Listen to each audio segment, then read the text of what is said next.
You. Did you roll one of these? As you know, it's Time. time to do that thing we do, right? Go ahead. We figured we'd tell you now while we do our intro and all that stuff, so, get to it. And for the rest of you, hi. Oh, yeah. And hello. Welcome to the Rolling Paper Review, episode number 84. I'm your host, Meathead, and this is your co-host, Dipshit. And together we're going to smoke our medication. We're going to pick apart the rolling paper and tell you if it's worth your money or if it's a pile of shit and not even worth wiping your ass with. Sometimes we don't pick it apart, though. Because if it's worth something, we'll tell you. Oh yeah, no, if it's good, we want to know. That's basically the whole point behind this, is to find out, is it good or is it shit? And to tell you guys what we think about it. Just don't forget, this is our opinion. That's right. And let's face it, the average medical user or daily user of any kind is going to go through a whole lot of rolling papers in their life. You're going to spend a lot of money. And, we like to think of ourselves as a guide that will be able to tell you whether or not you're wasting your money or spending it wisely. Sure. So, Somebody has to. right. So, this is a new pack. So, it's a new addition to the collection. It Brand new. is Dragonfly Maple Syrup. Dragonfly. Yeah, 1 1/4. And these things actually smell like maple syrup. Fucking right. Like spread it on the fucking pancake. It comes sealed in this package to hold that sniff in. That scent. And It it's works. fantastic. Like, they really nailed it. I hope they taste as good as they smell. Because they smell good. Scent gets a 10. Like, you literally smell maple syrup. Okay, so now with appearance, we actually have two parts to this one because they gave a blister pack with the package inside. So they have two opportunities here. Now, as far as this goes, we've got a website. Yep. 33 leaves per book, sealed packaging, guaranteed fresh, maple syrup, dragonfly, 1 1/4 size, one booklet inside, made in the European Union, packaged in the Philippines. Basically the same thing. Says almost the exact same thing, but they missed. Oh, blank inside cover. Pet peeve right there. What's up with that? Yeah. Don't get me wrong. I realize that from the manufacturer's point of view, it raises your price to have to print both sides of the cardboard. I get that. I do. I have sympathy for that. But when you look at what that additional cost is, and to get a little bit of information about your company and build that bond with your customer, then or the product. Right. It's worth that investment, because what you're doing is you're building a relationship with your customer by telling your customer more about your company as if your company was a person. Okay? We're learning about your company, about its growth, about how it progressed. These are the opportunities you guys need to be taking on here, because we're looking for, my grandfather was a Vogue man from the time he started smoking till he died. Throughout his whole life, because he knew all about Vogue. He knew all about the company. And Vogue is gone now. Vogue is now called Embassy. Okay, so, but, my grandfather, he knew everything there was to know about that company, and that was why he built a bond with that company. And he was a loyal customer for that company. So, for what I say to the rolling paper companies out there is, build a relationship with us. Tell us about your company. Tell us about your idea behind creating the paper we're smoking. Yeah. Tell us how your company came to be. why you decided to do maple syrup or whatever other flavors you have. What Whatever. inspired you? Yeah. You know? Whatever. Something. You missed an opportunity. We're looking to build that relationship. Yeah. You know, and as far as like a marketing guru should go who designs these packages, his first thing that he should set out is to try to do is to build a relationship between that company and that customer. Missed the boat. Just saying. There it goes. Yeah. It's over there. It's sailing away. Not to mention the other pet peeve is there is no picture on the front of this that directly tells me that this is maple syrup. Nor on the blister pack. Correct. So on that note, I give appearance a 7. 5. 5? Ooh, I was going to be generous. And it's only getting a 5 because it has the website. So, buck up on that one, eh there, Dragonfly? Okay. The roll. Roll. Well, The roll feels... It rolled fine, yeah. Like, this is a nice roll. Gary rolled this. So, and that is quite a nice roll. It rolled fine. Just like any normal paper. Rolled right out of my fingers beautifully. Yeah, it rolled right out. All right. So, again, you rolled it. You spark it. No, I sparked the last one. You do this one. Okay, Panky. Anyways, roll. I'm going to give that a 10. Because it was just... Okay. Away you go. Gum. Leaking sie stinken. Leaking sie stinken. 10. We're getting to burn, aroma, we're getting to that. Ash density, we're getting smoothness, getting. We can't go any farther till we burn this bitch. Quantity versus cost we can do. Yeah. It was $3 a pack. Ouch. 33 leaves per pack. That's gonna get a 6. Light ash. A 6. For Yeah, quantity versus cost. That's expensive. Yes.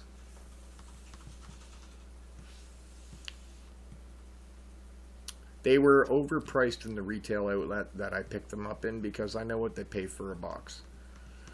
And a box of 12 books of Dragonfly rolling papers costs about $14. Good Coke swirl there. Yeah, we got a bit of a Coke swirl. Quite a bit of a Coke swirl. And I don't really taste maple. I'm going to give it a chance to fix itself. No, neither do I. I taste a sweetness. A generic sweet. But it's not maple. It's too bad, because the fucking smell was delish. Yeah, it's a... If the flavor would match the smell. And, you know, they could have probably added a little bit more brown sugar or maple syrup itself to the recipe to flavor it, because it's not that it doesn't have the right sweetness, it just doesn't have the flavor. Yeah. Because there's definitely a generic sweetness. But it doesn't taste like maple syrup. Believe me, we're Canucks. Well, the Coke swirl isn't getting worse, but it's not correcting yet either. I am giving it a chance to fix itself, even though every fiber of my being is screaming at me to fix it. Yeah, because it's going to continue. I just watched it go up. Yeah. So, yeah. But we might as well do ash too. All right, ashhole. Yeah. All right, so here's our ash. We've got a good long ash on there. Okay, there's a little bit of peeling, but not really a whole lot of flaking that I've seen. No, I got no flakes anywhere. Okay, so we're gonna start. Oh, that fell. I didn't even get to shake that, and it just dropped right off. Actually, you barely even got to turn it sideways. Yeah. So, for ash density, we're gonna give it a 7. Because it did hold on. Not even. We're gonna give it a 6 because that could have fallen off onto my suit. Yeah. Like I'd be wearing a suit. Just saying. Yeah. There are those people that do wear suits and smoke, and I wouldn't want to see them get ashes all over $1,000 suit or something like that, or a $500 suit, or a beautiful fucking dress. You know, women go out to business functions and stuff. You know, you don't want to end up with fucking joint ash on your shit. That's right. Whether it's a suit or a dress or whatever it is, because women wear suits too. The interior of your car. Yeah. Yeah, you're driving your nice Beamer to this meeting, and all of a sudden, thunk. However, please do not smoke and drive if it impairs you. Yes. Know the difference. Yes.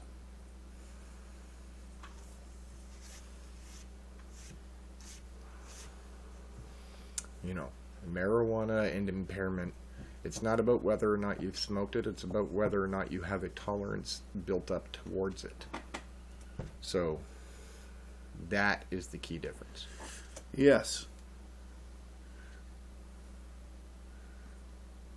So, did you end up fixing that Coke swirl, or did it fix itself after the ash fell? It, believe it or not, has fixed itself. Wow. It just took it a really long time. Wow. So, can we do burn yet? No? No, and we'll wait a bit. We'll wait a bit. Yeah, Anyways, aroma. the burning aroma actually isn't bad, but No, I do get a get wood that. smell. I do get that wood smell. Yeah. So for me on the actual burning aroma, I think an 8 out of 10 is appropriate. Yeah. Yeah, I agree. Smoothness. Well, smoothness has been pretty good. It hasn't been too bad. It's got a mild little bite the further down you get. But it's mild. Yeah, but we're also getting a bit of bite from that weed. But this is a paper bite back here. Yeah, it's okay.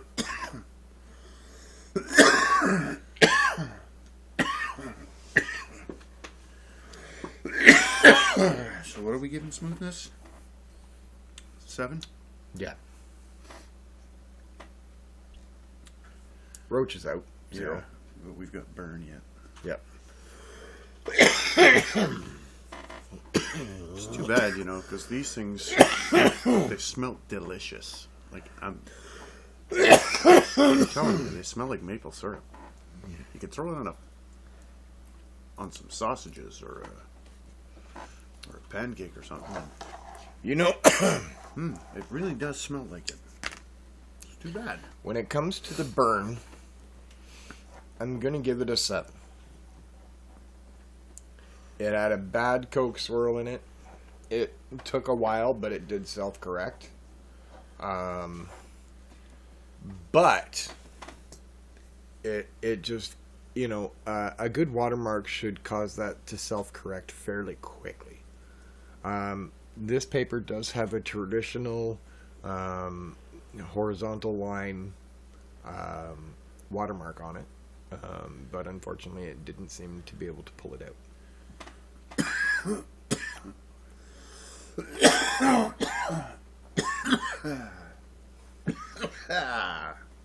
You don't say. Once in a while, I have to say it. Well,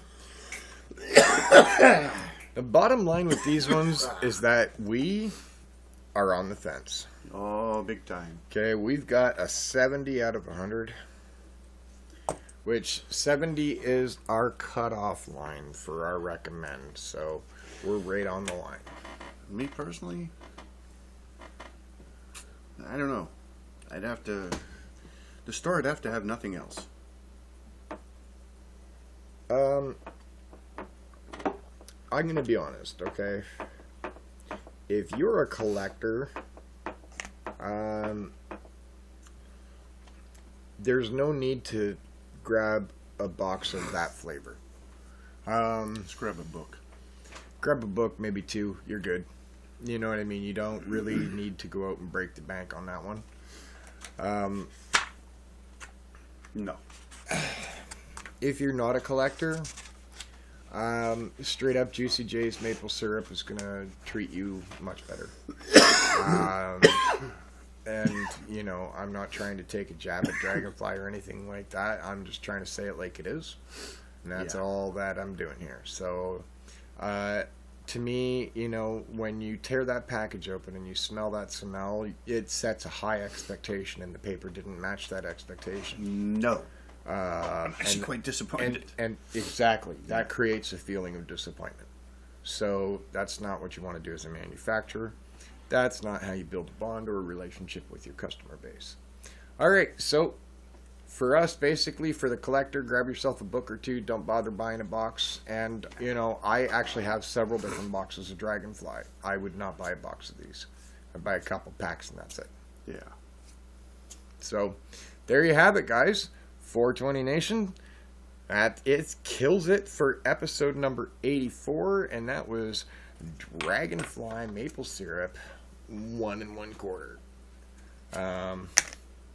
You know, well, I want to say this, but it's right on that borderline. Yeah. So for a collector, yay, a pack or two.